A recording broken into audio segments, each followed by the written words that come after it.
Now, Mr. Myberg, you're currently serving in one of the top leadership posts at the EPA, right? Yes, sir, that's right. And it seems from our discussion today you're pretty astute about the law, right? I am not a lawyer and would not make that claim.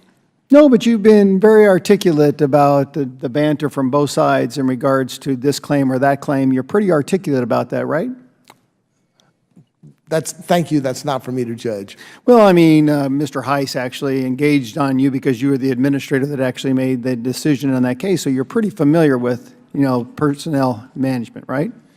Yes, over the course of my career, I had a number of conduct and discipline cases come before me as the deciding official. Now, could you please briefly describe and summarize your job description today? My job description is I am the agency's chief operating officer, and I perform such duties as are assigned to me by the administrator. Now, let's go through that. You're serving as the active EPA deputy administrator, and you should understand the law, right?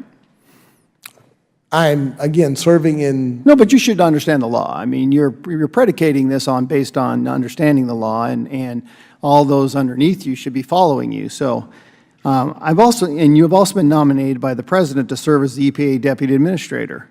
Under the Federal Vacancies Reform Act and recent case law, do you realize you cannot serve in an acting capacity for an office that you've been nominated for?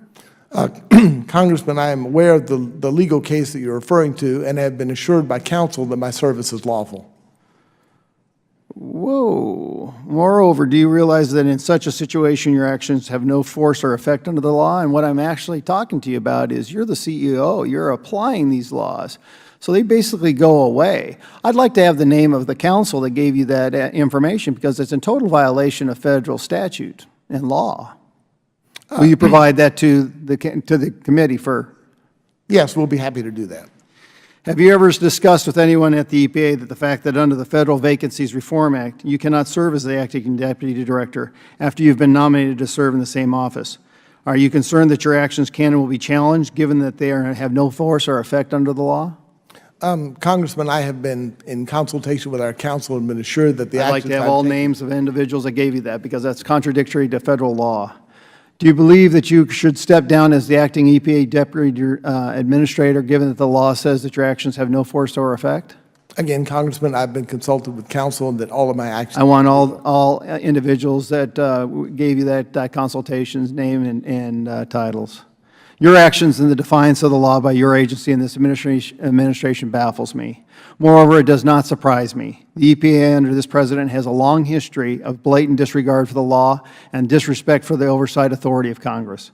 Your boss, EPA Administrator Gina McCarthy, committed perjury and made several false statements at multiple congressional hearings trying to defend the fact-defying waters of the United States regulations. On numerous occasions, Administrator McCarthy not only broke the law by lying to Congress, but in doing so, she also lied to the American people in order to force misguided and overreaching regulations that have no scientific basis down our throats. Perjury before Congress is perjury to the American people and an affront to the core principles of our republic and the rule of law. You actually sitting here impersonating the CEO, being offered to that office by the President is affront to that as well. That is why I have introduced articles of impeachment to remove Administrator McCarthy from office. But before you get too excited, Mr. Myberg, thinking that you may get another astronomical promotion in McCarthy's place, I think you should step down as well. You cannot serve as the acting official when you are nominated to fill that post permanently. It's against the law. It's plain and simple. The personnel management within the EPA is a mess. But that is no surprise when the agency's top officials are willful lawbreakers themselves. You create that culture, and that's why you were set up accordingly. And that's why it's going to be really nice for me, because we have figured a way to make sure that those impeachment proceedings go to the floor and make somebody atone for their actions. It's actually a mess, and it's sad that we have to bring this, particularly when you should know the rules better. And that goes along with the council. So I will expect those names of all those council and their titles immediately to this committee for review. I thank you, and I'm disgusted. I now recognize the gentlewoman from